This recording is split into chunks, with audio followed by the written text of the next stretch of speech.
ओम नमः सिद्धेभ्यः। ओम नमः सिद्धेभ्यः। ओम नमः सिद्धेभ्यः। मंगलम भगवान वीरो मंगलम गौतमोगुणी मंगलम कुंद कुंदात्यो जैन धर्मोस्तु मंगलम सर्वमंगल मांगल्यम सर्वकल्याणकारकम प्रधानम सर्वधर्माणां जैनम जयतो शासनम जैनम जयतो शासनम सकल विभाव अभाव कर किया आत्मकल्याण परमानंद सुबोधमय नमो सिद्ध भगवान आत्म सिद्धि के मार्ग का जिसमें सुभग विधान उस समाधियुत तंत्र का करूं सुगम व्याख्यान।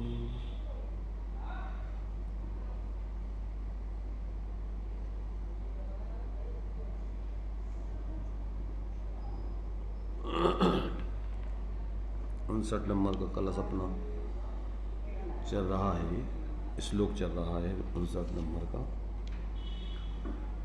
विषय चल रहा है कि ज्ञानी जीवों से ये कहा जा रहा है कि तुम मूढ़ जीवों के लिए क्यों नहीं समझाते। तो ज्ञानी जीव उसका समाधान कर रहे हैं कि क्यों नहीं समझाते। तो उसके उत्तर स्वरूप में ही यहाँ पर आचार्य देव ये क्रमशः 58-59 नंबर का ये श्लोक लिखा है।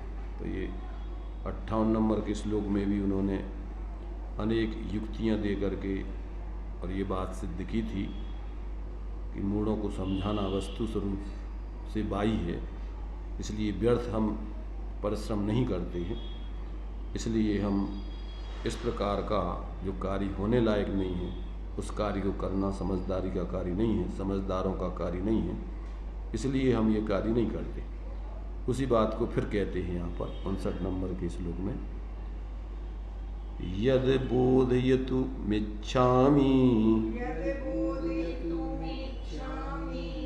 तन्नाहं यदहं पुनः ग्राह्यं तदपि नान्यस्य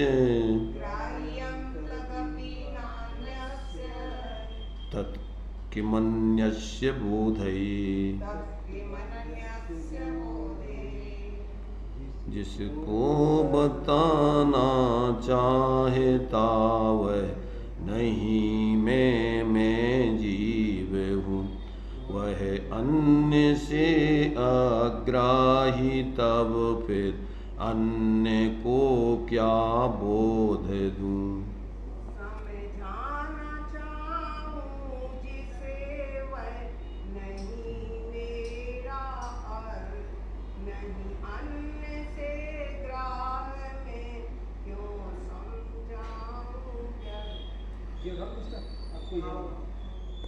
देखिए क्या कह रहे हैं यहाँ पर आचार्य देव, यत अर्थात जिस विकल्पाधिरूढ़ आत्मस्वरूप को अथवा देहादिक को बोधयितुम समझाने बुझाने की इच्छामि मैं इच्छा करता हूँ, अर्थात चेष्टा करता हूँ या प्रयत्न करता हूँ, तत् वह अहम अर्थात मैं नहीं हूँ, अर्थात मेरे आत्मा का वास्तविक स्वरूप नहीं है।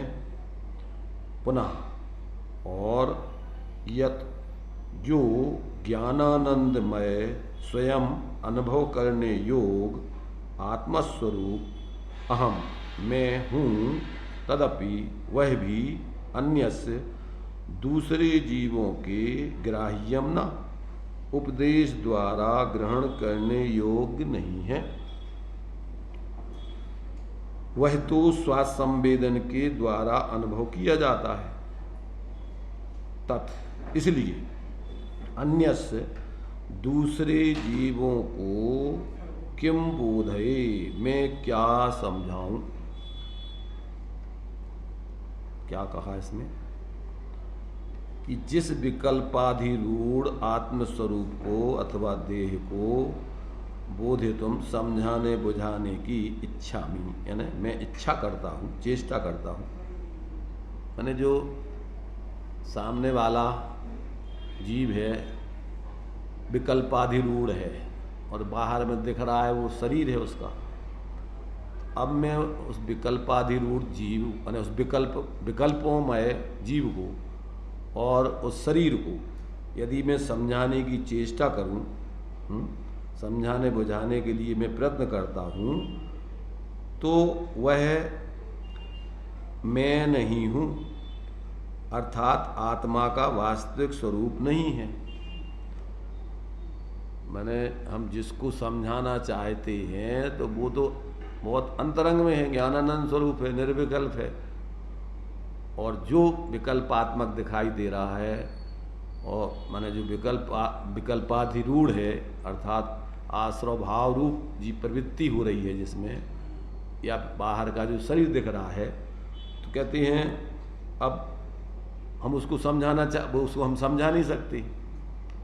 मैंने समझाना तो है जीव को, और जीव तो है विकल्पों से, शरीर आदि से परे, और वो तो कहते हैं अब है नहीं वो, तो कहते हैं वो मैं नहीं हूँ, आत्मा का वास्तविक स्वरूप नहीं है।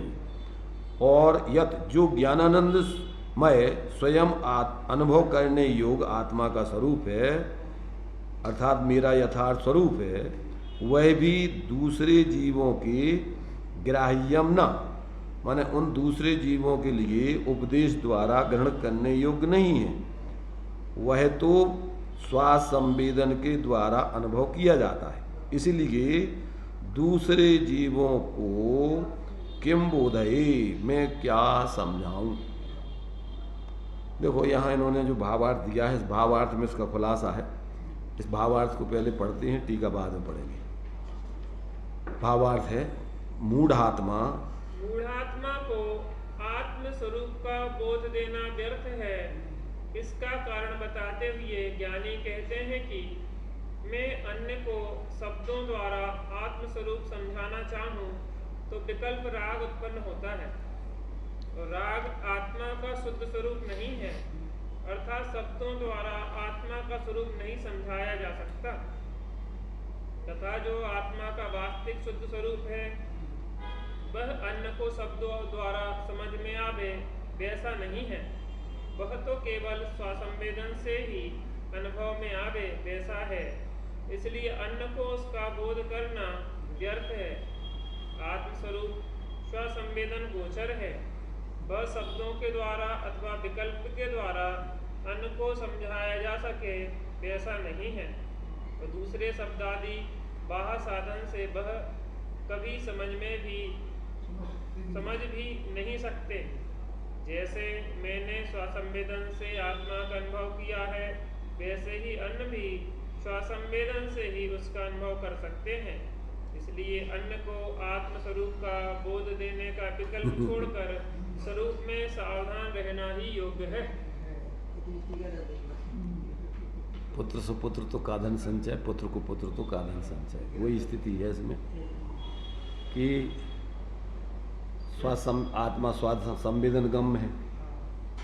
तो अब हम जिस विकल्पों से और शब्दों से दूसरों को अगर उसका आत्मा का स्वरूप समझाना चाहूँ तो वो तो हमारे विकल्पों से और हमारे शब्दों से वो उसको समझाया जा सकता नहीं है, उसको अनुभव कराया नहीं जा सकता है।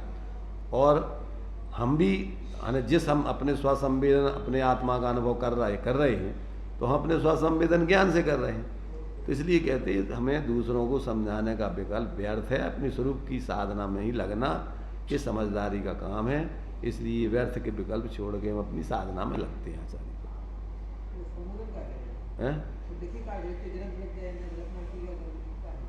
लिख नहीं दे, वे जो है ये लिखा है उन्होंने कि कोई किसी को समझा नहीं सकता है। यही तो लिख रहे भाई उन्होंने लिखा क्या है हम समझा नहीं सकते भाई?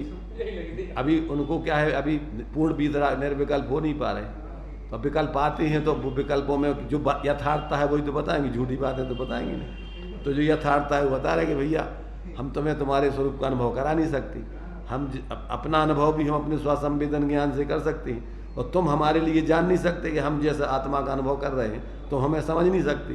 तो अब बात करना व्यर्थ है, हम किससे बात करें? पागलपन दिखाई देता है हमारे लिए। तो इसलिए ये कहते भैया, इसलिए उचित तो यही है कि प्रत्येक व्यक्ति को अपने आत्मा ने जो ज्ञानी है वे अपने स्वरूप की साधना में ही सावधान रहें, व्यर्थ के विकल्प ना करें।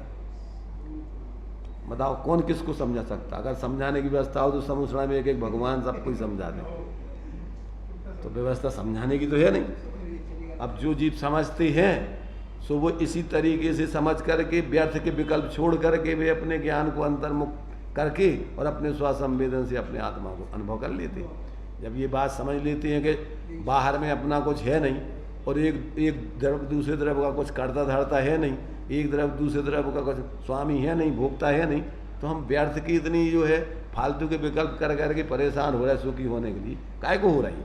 तो व्यर्थ है ये विकल्प उनकी समझ में आ जाए तो फिर वो अपने उपयोग को अंतर्मुख करके अपने स्वसंवेदन से आत्मा का अनुभव कर लेते।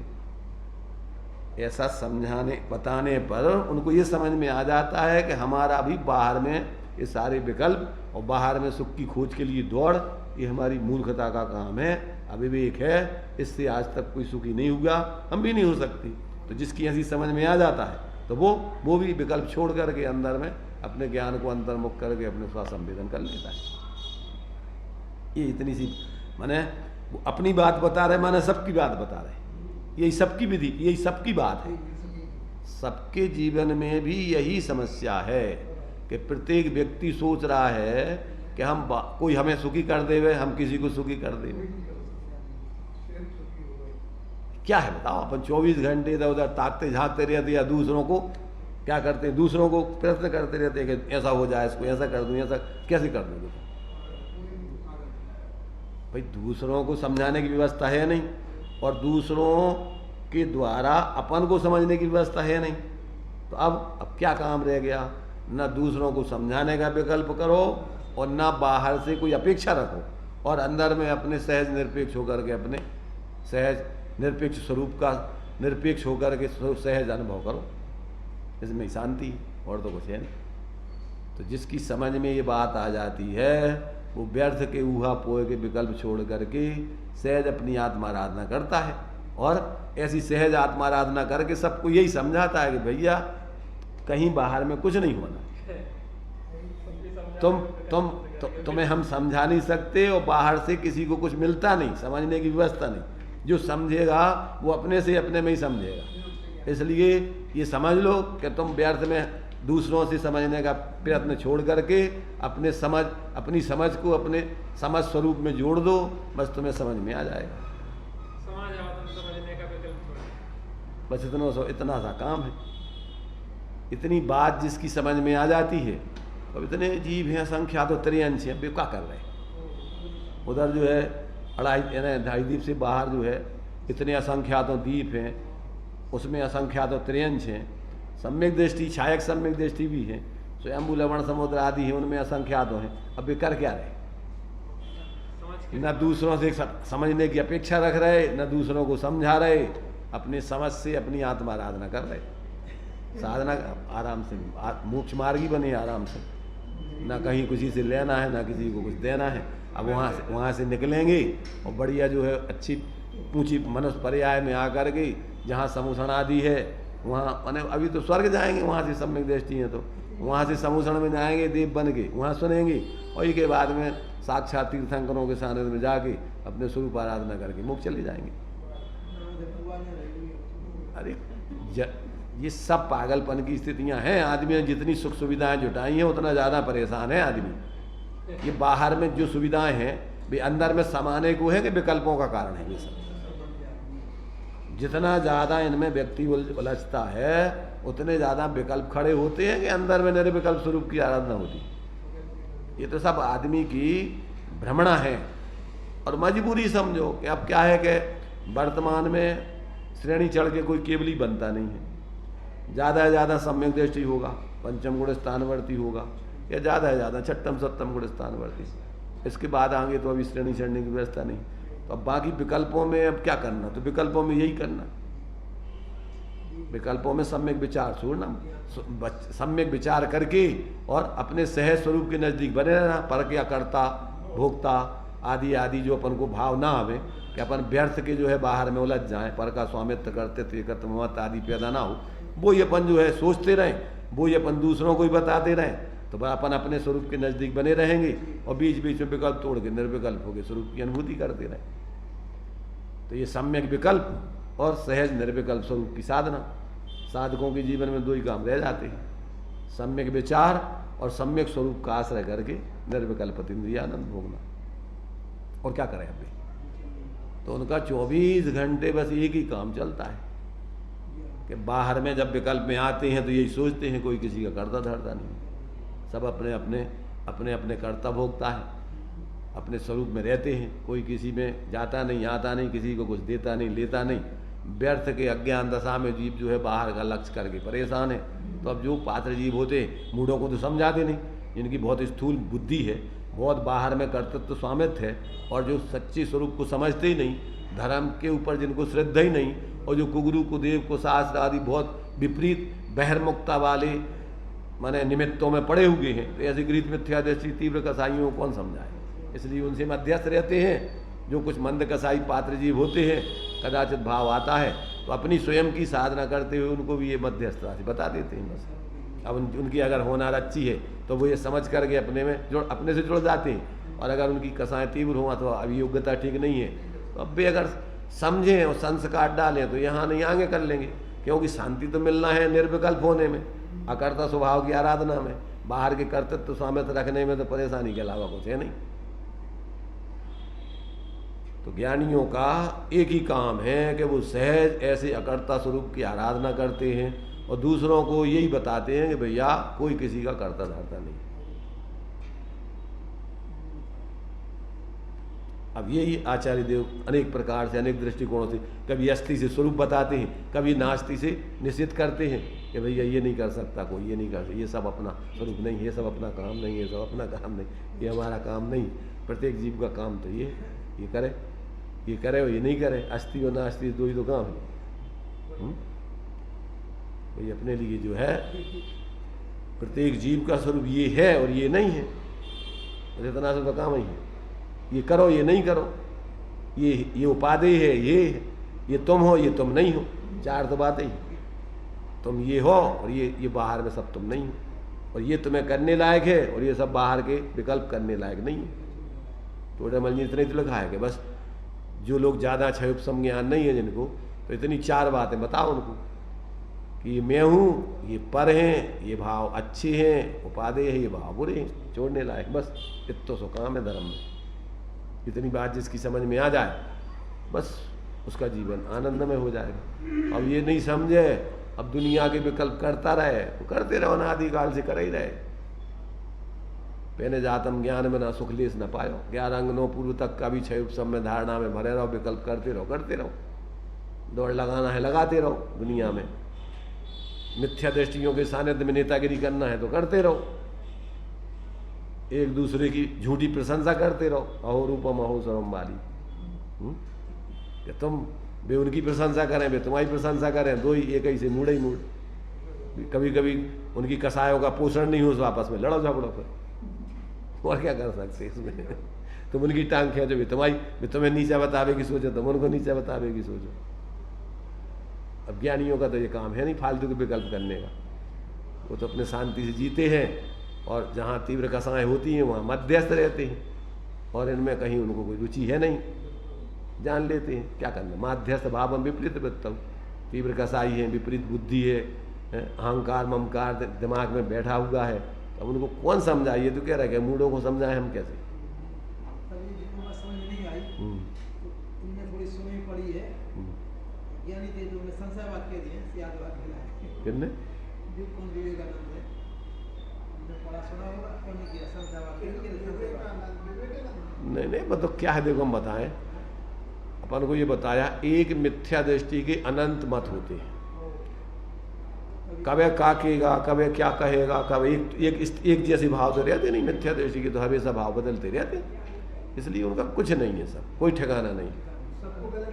संशय, विपर्यय, अनध्यवसाय, कभी उल्टा, कभी संशय, कभी विपरीतता, कभी एकांत से, कभी कोच, तो उसका कोई ठिकाना नहीं। इसलिए वो तो कोई किसी का मन, इन लोगों का कोई ठिकाना नहीं रहता।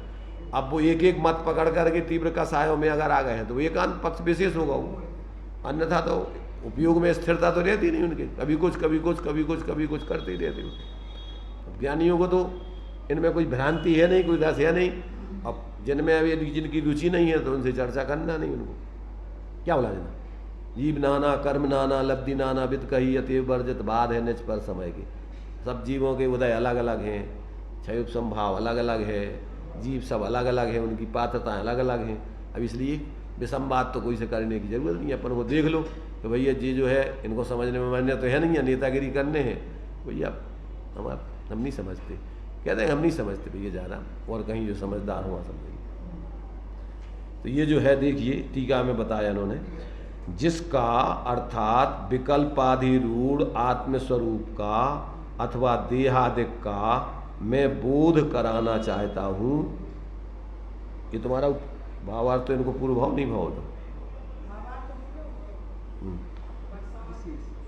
देखिए तो कहते हैं कि ये जिसका अर्थात विकल्पाधिरूढ़ आत्मस्वरूप का अथवा देहादिक का मैं बोध कराना चाहता हूँ, जिसे समझाना चाहता हूँ, वह तो मैं नहीं, अर्थात उन विकल्पाधिरूढ़ स्वरूप में नहीं, परमार्थ से आत्मा का स्वरूप वो नहीं है। फिर जो मैं हूँ, अर्थात फिर मैं जो चिदानंदमय स्वासंवेद्य आत्मस्वरूप हूँ, वह भी अन्य को स्वयं ग्राही अर्थात समझ में आवे वैसा नहीं है। हमारा स्वरूप भी विकल्पाधिरूढ़ लोगों को समझ में आ नहीं सकता है, शब्दों में समझ में आ नहीं सकता है, और हमारे विकल्पों से और हमारे शब्दों से भी वो अपने स्वरूप को समझ सकते नहीं हैं। तो अब ना तो हम अपने बारे में उनको बता सकते हैं, ना उनके स्वरूप के बारे में उनको समझा सकते हैं। इसलिए मूर्खों को मूढ़ों को समझाना अपना व्यर्थ की परिश्रम करना है, कोई फायदा नहीं। अपने स्वरूप की आराधना करो, सहज रह के सजग रह के, क्योंकि वह स्वासंवेदन से अनुभव में आता है, ऐसा अर्थ है। तो दूसरों को मैं क्या बोध करूं, अर्थात इसलिए मैं दूसरों को किस लिए आत्मस्वरूप का बोध करूं। माने जब व्यवस्था ही नहीं है ऐसी, तो हम व्यर्थ में ही उस श्रम करके अपना समय खराब करें क्यों आचार्य। इसलिए माने जो किसी ने आचार्य देव से या ज्ञानियों से इस प्रकार से कहा कि भैया तुम मूढ़ों को समझा दे क्यों नहीं, जब तुमने समझ लिया स्वरूप तो फिर उनको तुम समझा क्यों नहीं देते हो। तो कहते भैया व्यवस्था नहीं है, ये व्यवस्था है नहीं है, क्योंकि आत्मा स्वासंवेदन गम है। तो हम अपने को भी नहीं बता सकते विकल्पों से वचनों से अपने बारे में, और उनको भी उनका स्वरूप हम विकल्पों में और वचनों से नहीं समझा सकते। इसलिए दोनों के स्वरूप को समझाने में हम अक्षम हैं। इसलिए क्या करना, चुप रहना, सहज अपनी सावधानी रख करके अपनी साधना करना। क्या कहा भाई, सुदर्शन सेठ थे तो उन्होंने कहा कि भैया हम तो नपुंसक हैं। काय के लिए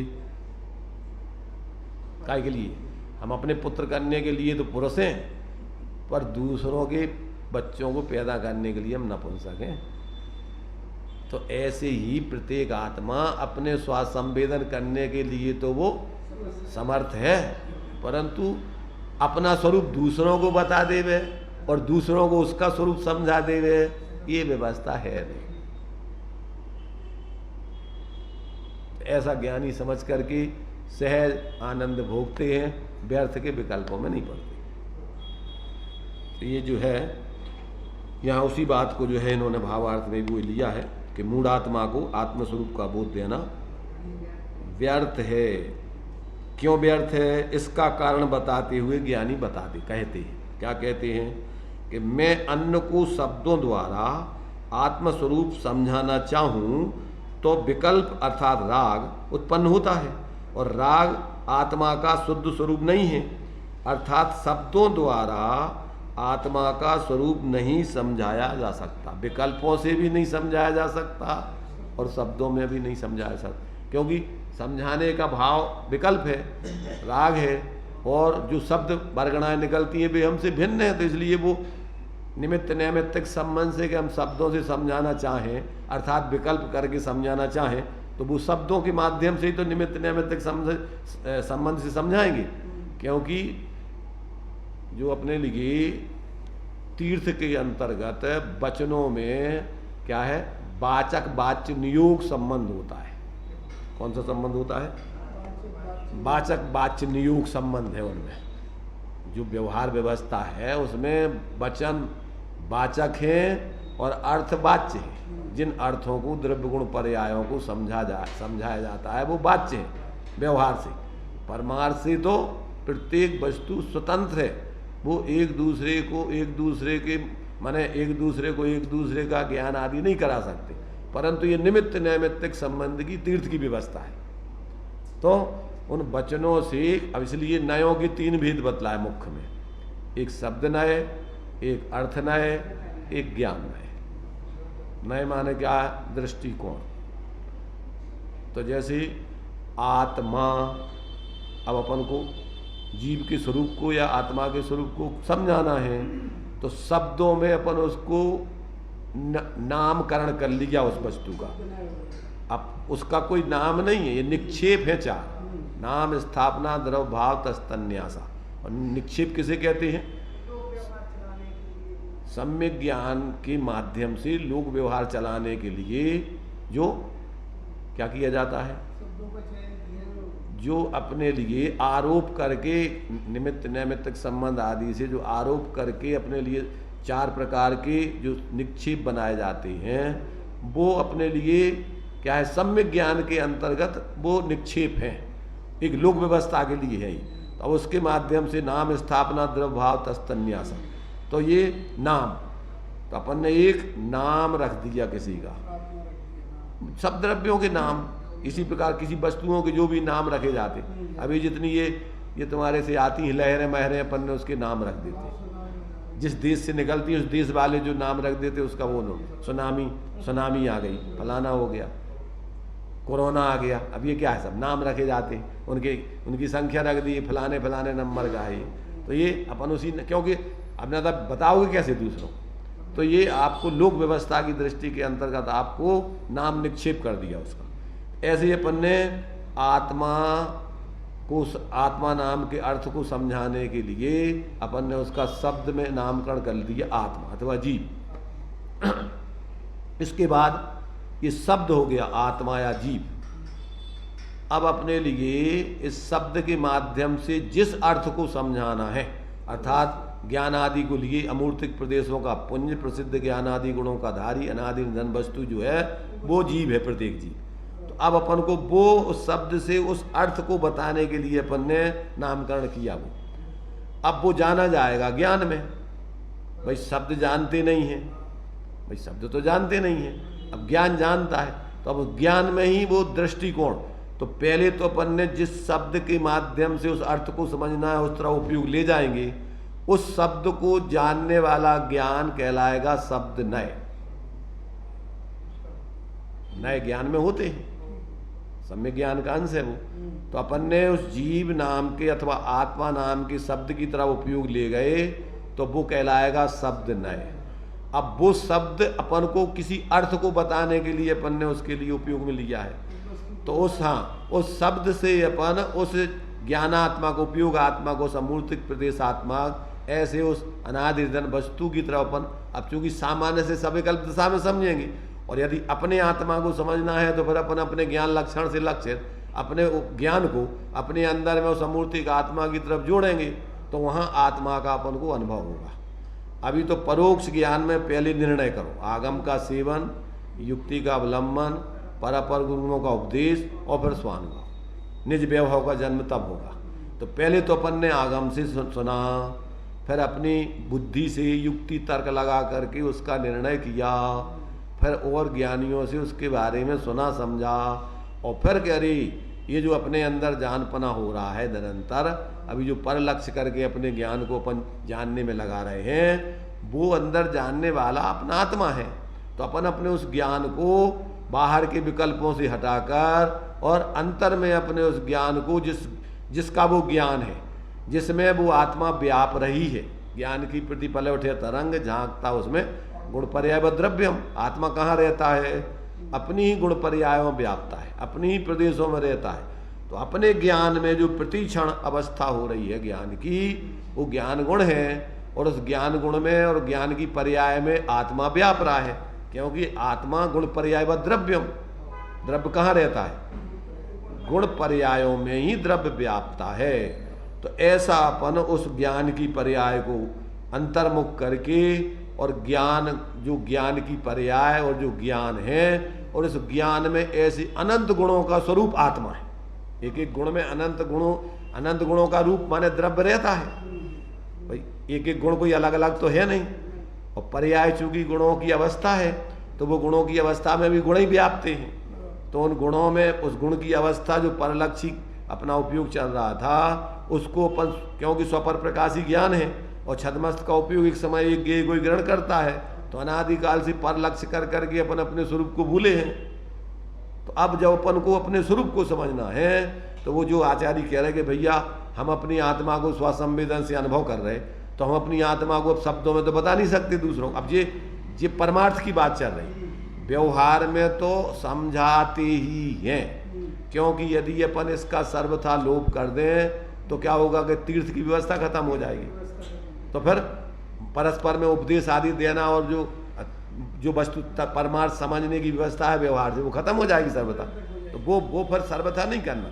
यहाँ तो निश्चय से अपन को बात बताई जा रही कि वास्तव में अनुभव नहीं करा सकते, संकेत करके तुम्हारे लिए सारे तो कर सकते हैं, पर इशारों से अगर तुम समझ लो तो तुम्हारा काम बन जाएगा। और तुम सोचोगे हमारे लाने तुम्हें ही समझा दूं, अथवा इशारों ही को सुनते रहो और इशारों से जहां इशारा कर रहे उधर नहीं देखो, तो तुम्हारे लिए स्वरूप का बोध नहीं होगा। तो समझदारी लोक में तो अपन करते हैं कि कोई ना कि भैया एक गिलास पानी लाना, तो अपन को मोह देखत रेत का क्या करा था अपन को पता है कि ये क्या कह रहे हैं, उन शब्दों से अर्थ का अपन को बोध है।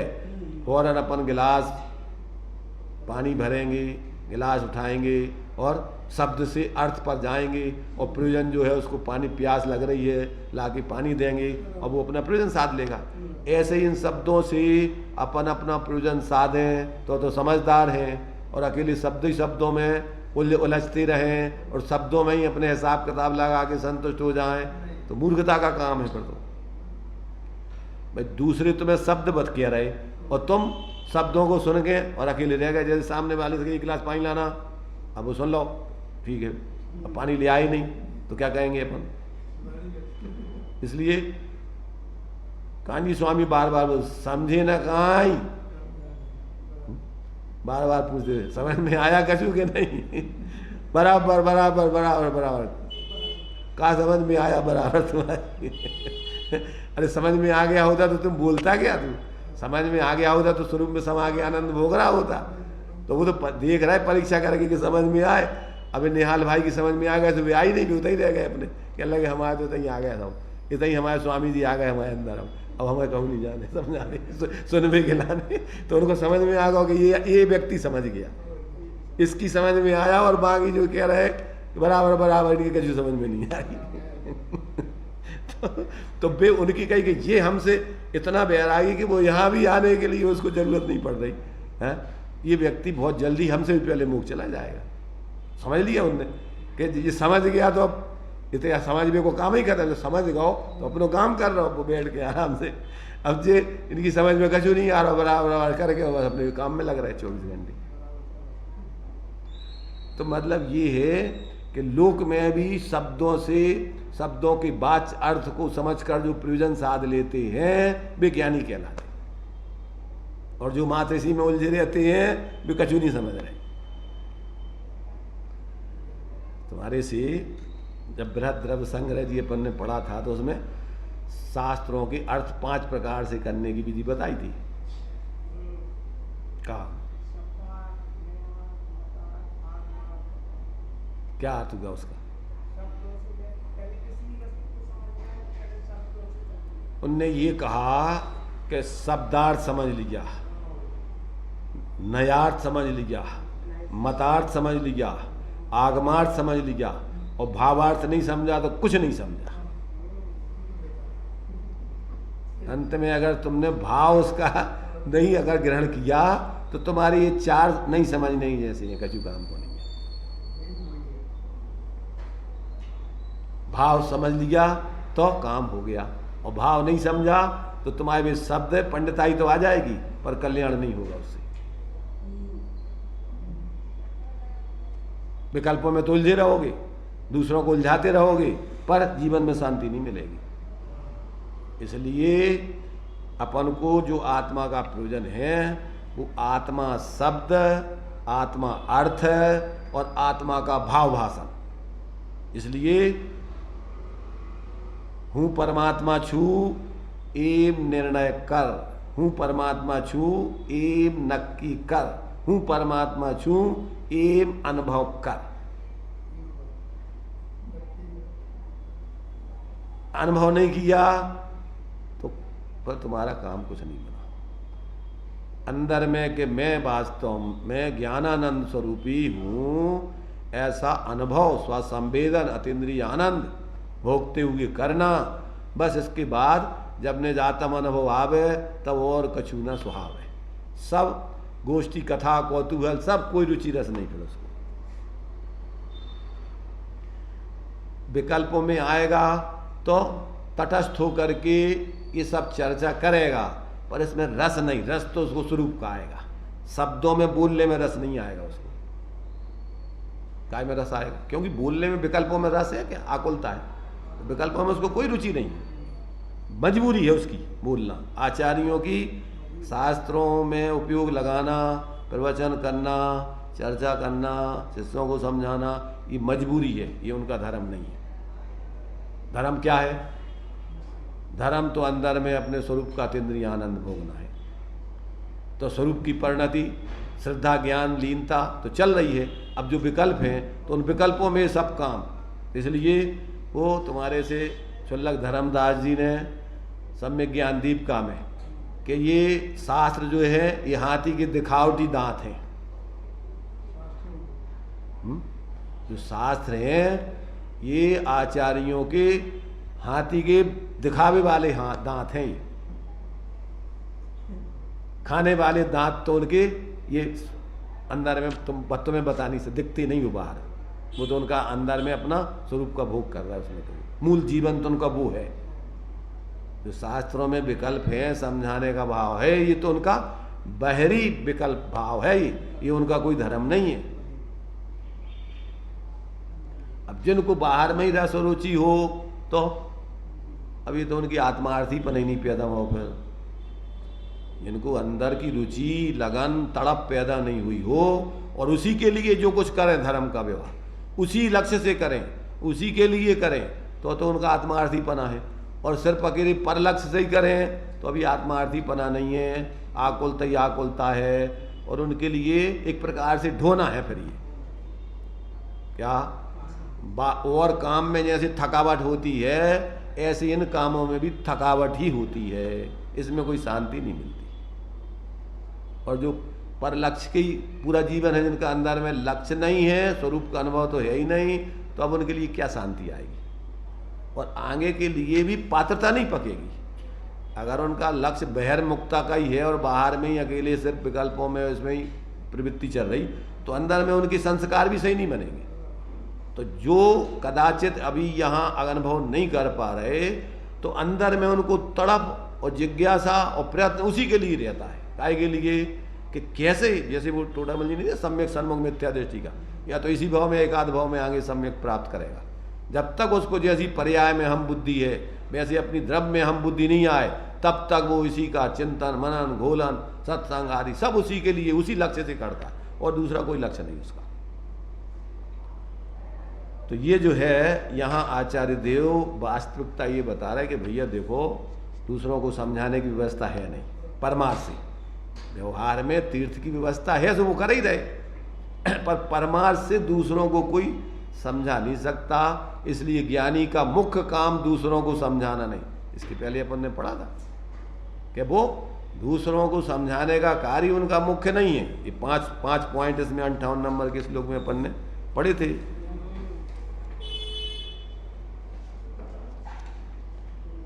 ये 5 पॉइंट दिए थे इसमें। मूर्ख जीव ये दिया है, ज्ञानी मूर्ख जीवों को आत्मस्वरूप समझाने में उदासीन होते हैं। बोला क्यों? पढ़िए, इनको पढ़ना। मूर्ख जीव बहिर्मुख होते हैं, उनकी दृष्टि बाह्य विषयों की ओर ही होती है। उनको आत्मस्वरूप जानने की जिज्ञासा अथवा रुचि बिल्कुल नहीं होती। वे सदा विषयों में ही रहते। नंबर 1 बात कि जो मूर्ख हैं, मूढ़ हैं, उनको स्वरूप की रुचि नहीं होती है। वो सिर्फ बहिर्मुखता में, चाहे वो धर्म का क्षेत्र हो चाहे लौकिक क्षेत्र हो, बाहर के ही कार्य। मोक्ष मार्ग प्रकाशक जी में लगा ना, कसाई जीवों को धर्म के क्षेत्र में भी कसाई के काम चाहिए, जिनमें उनके संकल्प विकल्प, जिनकी कसाय का पोषण होता रहे, ख्याति लाभ पूजा मान सम्मान लो, बस वही कामों में लगा रहता है। तो कहते हैं मूर्खों को कौन समझाए। नंबर 2, मैं दूसरों को समझा दूं, ऐसी बुद्धि ज्ञानियों के नहीं होती, क्योंकि वे जानते हैं कि कोई किसी को समझा नहीं सकता। उनको भली भांति ज्ञान में आता है कि प्रत्येक पदार्थ अपनी अपनी मर्यादा में स्वयं परिणमता है। कोई किसी के अधीन नहीं है। कोई पदार्थ किसी का परिणमता नहीं है। एक द्रव्य दूसरे द्रव्य का कुछ नहीं कर सकता। ऐसा विश्व का अपर नियम है। इसलिए ज्ञानियों को पर के संबंध में कर्ता बुद्धि बिल्कुल नहीं। इसलिए उनको माने कि हम दूसरों के लिए, उनका कोई जीवन नहीं है, दूसरों के लिए ही वो सारा बाहर में प्रवर्तन नहीं करते। वो पूरा आत्म लक्ष्य से ही करते हैं, आत्महित के लक्ष्य से करते हैं, आत्महित साधने के लिए ही पुरुषार्थ करते हैं। और नहीं हो पा रहा है तो उसके लिए सजग होकर के निरंतर कैसे बने, वही उसके लिए बराबर उनका ऊर्ध्व होता है। बाकी वो और पर लक्ष्य उनका ऊर्ध्व नहीं होता है। नंबर 3, ज्ञानी को अस्थिरता के कारण कदाचित पर को समझाने का विकल्प उत्पन्न होता है, परंतु अभिप्राय में उसका निषेध है, क्योंकि भाषा वर्गणा का परिणमन विकल्प से निरपेक्ष है, स्वतंत्र है। विकल्प के कारण उद्देश्य वाणी निकलती है, ऐसा वे कभी नहीं मानते। हाँ, वस्तु स्वतंत्रता से वो सब समझते हैं, शब्द का परिणमन अलग हो रहा है, हमारा विकल्प अलग हो रहा है, उसका जो है उसकी पर्याय अलग है, हम उसको क्या करेंगे, इसलिए ऐसा वो जानते हैं ज्ञानी। अगर उनको विकल्प आ रहा है तो ये अपनी कमजोरी है, ना कि कोई हम पर का इसमें कर्तव्य, हम इससे हमारा पर का कोई कार्य हो जाएगा सर। हाँ और उस विकल्प का भी निषेध है उनको। हाँ, तो हे पना बढ़ता रहा ना, आश्रव भाव है वो तो। नंबर 4, मेरा स्वरूप तो जानना देखना ही है, इसके अतिरिक्त मैं अन्य कुछ नहीं कर सकता। यदि कुछ करने का विकल्प उठता है तो राग उत्पन्न होता है। वाणी का तो मैं कभी करता हूँ ही नहीं, और वास्तव में विकल्प का भी करता। हाँ, ये भी मेरा स्वभाव नहीं है विकल्प करना, ये तो दोष है हमारा पर्याय का, इसलिए ये मेरा मूल स्वरूप नहीं है, ऐसा वो जानते हैं। मतलब ज्ञाता हूँ, ज्ञाता हूँ परमार्थ से, ये आश्रव भाव है विकल्प। तो ये जो है पर्याय का अपना ज्ञान में अपन को, चूंकि रागादि प्रगट जे दुख देन, तो अब वो अपन को ज्ञानियों को ये सम्यक ज्ञान में पता है कि अगर पर्याय में रागादि अगर अपन अपना नहीं माने तो उसकी निर्वृत्ति करने के लिए आगे के लिए अपन प्रवृत्ति कैसे करेंगे। इसलिए आश्रव दुख कार्य घनेरे बुद्धिवंत तिने निर्वेरे, उनकी निर्वृत्ति करने के लिए भी प्रयत्न रहता है।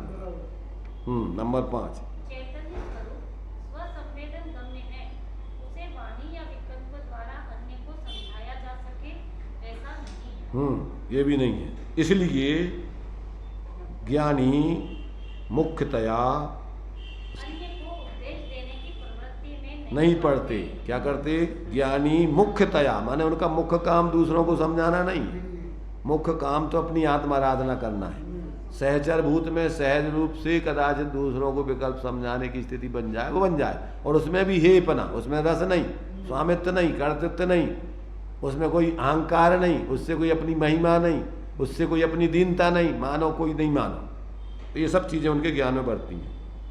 वे तो सदा अपना आत्मा ही साधने में ही तत्पर रहते हैं। उनको कदाचित उपदेश आदि की वृत्ति उत्पन्न होती है तो उसकी मुख्यता नहीं है।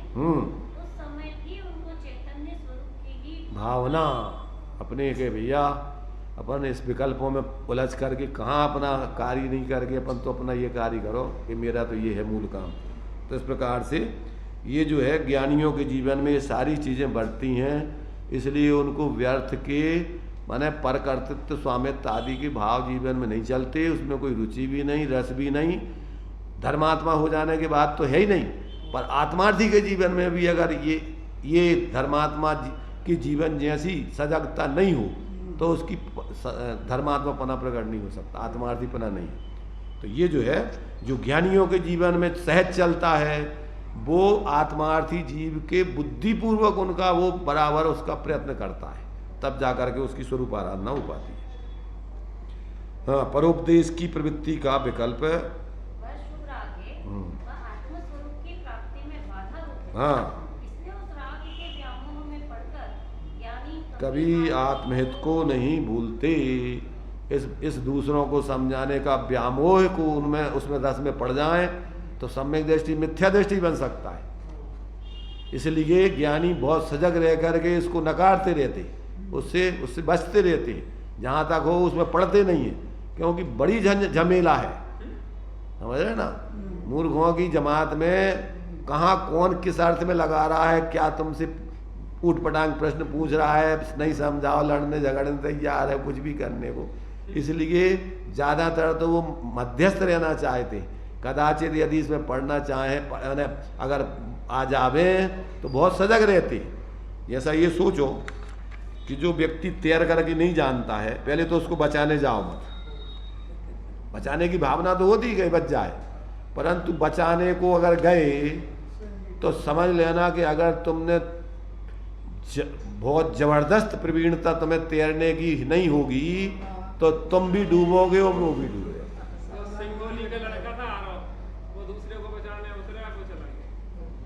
इसलिए जो व्यामोही जीव हैं, अगर उनको तुमने समझाने के चक्कर में रहे तो तुम अगर ज़्यादा सजग नहीं हो, आत्माराधना में अभी प्रवीण नहीं हो, तो तुम भी अपनी साधना से च्युत हो सकते हो।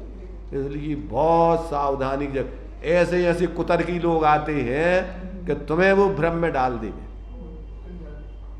उनके समाधान तो तुम कर ही नहीं पाओगे, तुम्हें भी भ्रम हो जाए, शंका हो जाए कि यार वास्तव में ऐसा है कि नहीं। इसलिए यहाँ आचार्य कह रहे भैया ज्ञानी इन झार प्रपंचों में पढ़ते नहीं, वो अपना आत्महित के कार्य में ही सजग रहते हैं। कदाचित कोई परिस्थिति बने तो इतनी सजगता से कि हमें नहीं ये पकड़ ले पड़ जाए हमसे, ताकि हमारी भी साधना हमें भी डूबने की स्थिति बने। क्योंकि जो डूबने वाला होता है वो इतने जोरों से पकड़ता है, लिपटता है कि तैराकी व्यक्ति भी उससे जो है बचना बहुत मुश्किल होता है उसको। ये स्थिति है। जगत के जीव इसके उनके कर्म, उनकी लब्धियां आदि अनेक प्रकार के हैं, इसलिए सभी जीव समान विचार के हों यह होना असंभवित है। अतः परजीवों को समझा देने की आकुलता करना योग्य नहीं है। स्वात्मावलंबन रूप निज हित में प्रमाद ना हो, वैसा रहना ही कर्तव्य है, ऐसा जानना चाहिए। तो ये जो है इस 58 और इस 59 दोनों में लगभग उसी बात को जो है उन्होंने अनेक हेतुओं से सिद्ध किया है। तो इस प्रकार ये अपन को इस 59वें श्लोक में भी आचार्य देव ने फिर उसी को समझाना चाहा कि जिसको बताना चाहता वह नहीं मैं और मैं जीव हूँ, वह अन्य से अग्राही, तब फिर अन्य को क्या बोध दूँ। अब अन्य के द्वारा हमारा जीव ग्राही नहीं है और दूसरे का जीव भी हमारे शब्दों से विकल्पों से ग्राही नहीं है, तो हम क्या करें समझा विकल्प करके व्यर्थ में। इसलिए आचार्य कहते हैं कि आत्मस्वरूप स्वसंवेदन गोचर है, यह शब्दों द्वारा या विकल्पों द्वारा अन्य को समझाया जा सके वैसा नहीं है, और दूसरे शब्द आदि बाह्य साधन से वह कभी समझ सकते भी नहीं। जैसे मैंने स्वसंवेदन से आत्मा को अनुभवा है, वैसे ही अन्य भी स्वसंवेदन से ही उसको अनुभव कर सकते हैं। इसलिए अन्य को आत्मस्वरूप का बोध देने का विकल्प छोड़कर स्वरूप में सावधान रहना ही योग्य है, ऐसा जानना चाहिए। अब आचार्य अपने को स्वयं संबोधन करते हुए अपनी कि भैया शांत रहो, ज़्यादा जो है ज़्यादा विकल्प मत पढ़ो, इस काल की जीवों की बड़ी विचित्र दशा है। ऐसा जो है ये इस 59 नंबर का जो श्लोक इसी बात को फिर से स्पष्ट किया है। अब इसका अपन ने जो है विस्तार में भी अपन देख रहे हैं, और अभी जो है अपना टाइम हो चुका है लगभग, इसलिए यहीं अपन इसको विराम लेते हैं, बाद में और विचार करेंगे।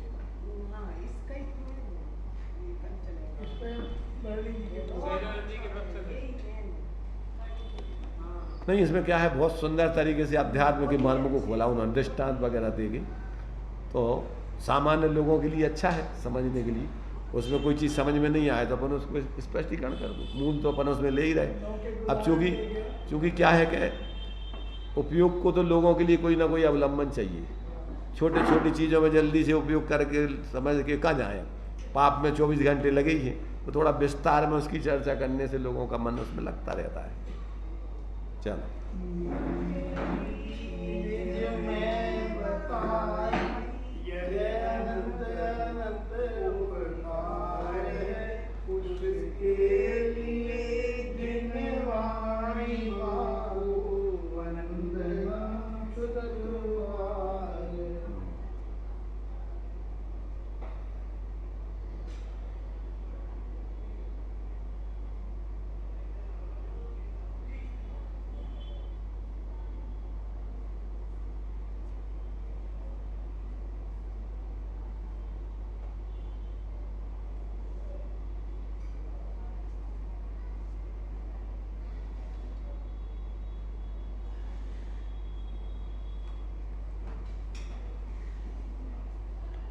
द्वादशांग जिनवाणी माता पंच परमेष्टि भगवंतो।